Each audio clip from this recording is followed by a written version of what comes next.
Yun, nandito naman po tayo sa may pandan section. Ayan po, napakarami ko pong pandan. Alam niyo po yung pagtatanim ko po rito ay joke lang. Ayan po, dumami po ng husto ng ganito. Ayan po ay 5 puno lang na tig-iisang itinanim ko ng tigdadalawang dipa. Ayan po, dumami po sila ng ganyan. Marahil po ay nagustuhan po nila yung kanilang yung lupa na kanila aking pinagtamnan.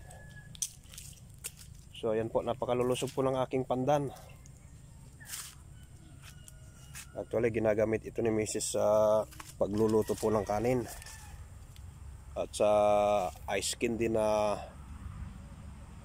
pandan flavor. Ayan po, napakasarap po ng pandan flavor po na ice candy. Lalong-lalo na po siguro sa ice cream. Inihahalo na rin po ito sa ice cream, guys. Pero ay napakarami ko pong pandan po rito.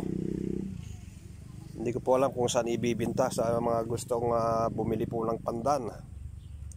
PM nyo lang po, napakarami kong pandan po rito sa farm. Parang naisip ko tuloy is mag-farm ng pandan kasi napakadaling buhayin po ang pandan. Yun, maraming salamat po.